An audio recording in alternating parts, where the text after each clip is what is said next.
안녕하세요. 그림일 가족 여러분. 오늘 금요일 아침.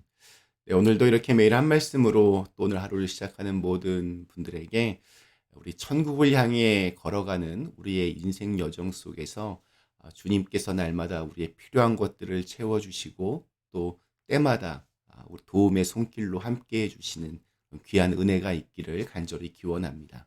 자, 오늘 저희는 마태복음 19장 우리 23절에서 30절의 말씀으로 함께 오늘 이 아침을 시작하도록 하겠습니다. 마태복음 19장 23절에서 30절의 말씀. 예수께서 제자들에게 이르시되 내가 진실로 너희에게 이르노니 부자는 천국에 들어가기가 어려우니라. 다시 너희에게 말하노니 낙타가 바늘귀로 들어가는 것이 부자가 하나님의 나라에 들어가는 것보다 쉬우니라 하시니 제자들이 듣고 몹시 놀라 이르되 그렇다면 누가 구원을 얻을 수 있으리이까. 예수께서 그들을 보시며 이르시되 사람으로는 할 수 없으나 하나님으로서는 다 하실 수 있느니라. 이에 베드로가 대답하여 이르되 보소서 우리가 모든 것을 버리고 주를 따라 싸운데 그런즉 우리가 무엇을 얻으리이까. 예수께서 이르시되 내가 진실로 너희에게 이르노니 세상이 새롭게 되어 인자가 자기 영광의 보좌에 앉을 때에 나를 따르는 너희도 12 보좌에 앉아 이스라엘 12지파를 심판하리라. 또 내 이름을 위하여 집이나 형제나 자매나 부모나 자식이나 전토를 벌인 자마다 여러 배를 받고 또 영생을 상속하리라. 그러나 먼저 된 자로서 나중되고 나중된 자로서 먼저 될 자가 많으니라. 아멘.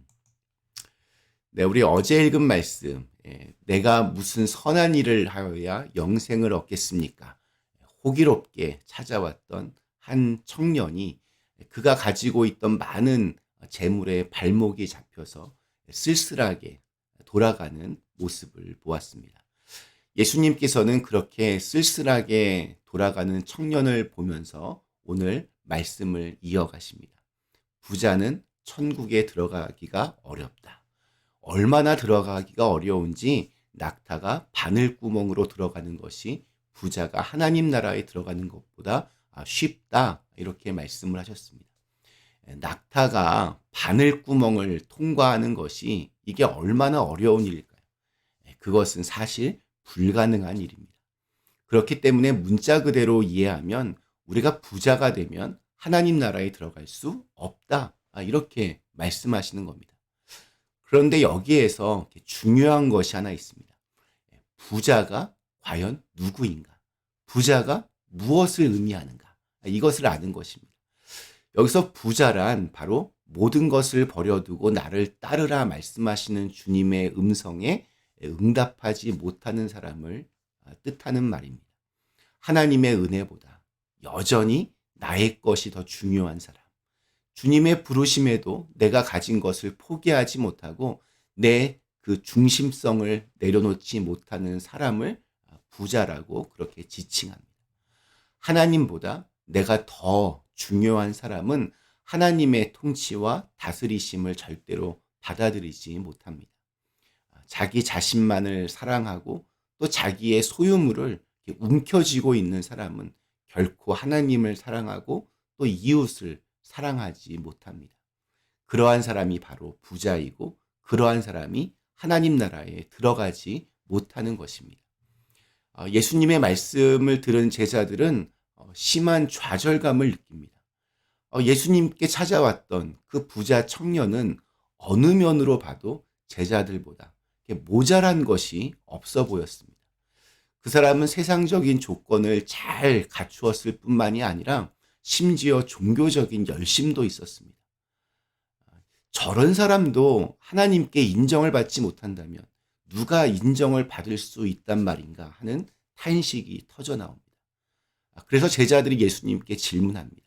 그렇다면 도대체 누가 구원을 얻을 수 있겠습니까? 그때 대답하신 예수님의 응답을 우리가 좀 새겨 들어야 합니다. 사람으로는 할 수 없으나 하나님으로서는 다 하실 수 있느니라. 사람의 힘으로 할 수 없는 일이지만 그러나 하나님께서는 무슨 일이든지 하실 수 있다. 예수님의 이 말씀은 바로 앞선 말씀, 부자는 천국에 들어갈 수 없다는 그 말씀에 깊이 자기 자신을 되돌아본 사람만이 깨달을 수 있는 말씀입니다. 나는 정말 내 이 이기적인 그 욕망을 포기하지 못하는 사람이구나. 여전히 내가 중심에 있구나. 나는 내가 가진 것을 조금도 포기하지 못하는 사람이구나. 나는 주님 앞에서 천국에 가지 못하는 부자와 같은 사람이구나. 이렇게 자기 자신을 바라볼 수 있는 사람에게 우리 주님께서 말씀하시는 겁니다. 네가 내 힘으로, 내 능력으로 그 일을 하지 못하는 것을 안다. 그러나 하나님께서는 그 일을 이루시는 분이다. 하나님께서 너에게 은혜를 주시고 사랑을 주시고 무엇보다 십자가의 구원을 주셔서 너를 천국으로 인도할 것이다. 내가 사실은 그 부자 청년이구나 하는 사실을 깨달을 때 구원이 시작됩니다. 내가 정말로 주님의 은혜가 필요한 사람이구나.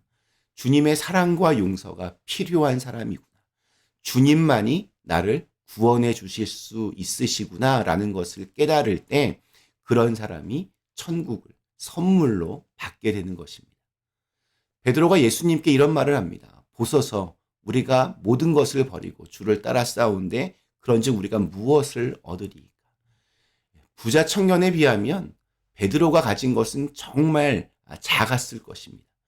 그러나 우리가 모든 것을 버리고 당신을 따랐습니다. 라는 그 베드로의 고백을 주님께서 귀하게 받으셨습니다. 그래서 마지막에 영생을 상속하리라 라고 그렇게 말씀을 하십니다.